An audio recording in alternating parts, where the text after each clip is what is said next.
Namaste. My name is Liz, the Energy. Thanks for checking us out here at Mystical Illuminations. Make sure that you're subscribed to all of our awesome content that we have here. Today we're going to be speaking about spring and what Ayurveda says about coexisting with the spring season. According to Ayurveda, spring is ruled by Kapha Dosha. Kapha Dosha is inherently oily, cold, heavy, stable, and smooth. Those are the qualities that are natural to springtime and spring season. So if you think about it, it's in fact tends to be cold. It is a very heavy time. It tends to be wet.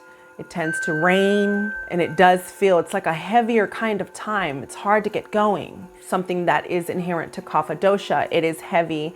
It is slow even. To combat Kapha Dosha and to pacify it, you want to focus on qualities that are dry, hot, light. You want to incorporate movement during this time into your lifestyle, and you want to eat food that is considered roughage. Kapha Dosha tends to congregate in the brain, the joints, the mouth, the lymphatic system and the lymphs, and in the stomach. So what does that mean? It means that excess toxins that are accumulated at this time tend to stay in these areas. Also, this is the time that those areas might flare up or bother you or begin to ask for attention, because this is the time that kapha is increased naturally in our environment. It's up to us to be vigilant and use food and spices and herbal teas and herbs to help pacify this. And so when I'm talking about the qualities, that's really what I mean. You want to focus on dry foods, like dry fruit, for example. You want to focus on hot foods. So think soups, broths, stews, roasted. Those kind of foods are what we're talking about. And then spices, you want to think hot spices, drying spices. You want to use a certain set of guidelines to assist you to get through kapha season without getting sick or weakening the immune system whatsoever. Ayurveda is a preventative science, and so these guidelines, when used accordingly, help prevent any dis-ease and disorder in the body. So to begin with, diet-wise, you want to avoid food that is sweet, salty, sour, and junk food. Also, you want to avoid too much dairy, too much red meat, too much alcohol, and definitely avoid ice-cold drinks. You want to focus on food that tastes pungent, bitter, and astringent. You want to emphasize baked, broiled, or grilled vegetable, fish, and chicken. Add more spices into your food, including chilies, garlic, fresh black pepper, ginger, cinnamon.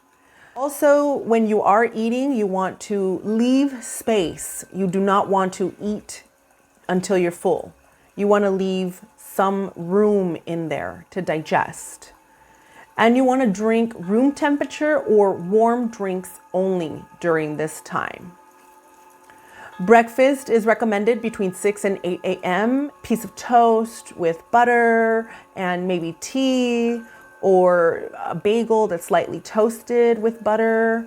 I love black pepper and butter on my toast and my bagel. I know it sounds weird, but I absolutely love that.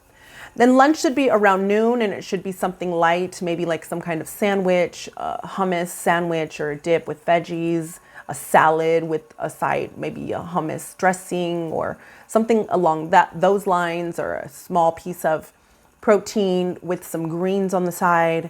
And dinner should be something really light and warm, like a soup or a stew.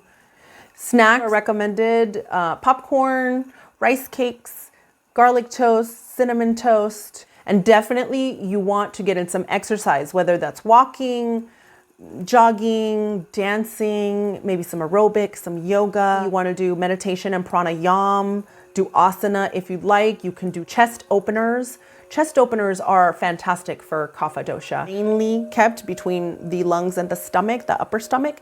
And so you open that up and it begins to release. And remember, the best way to remove toxins is by sweating.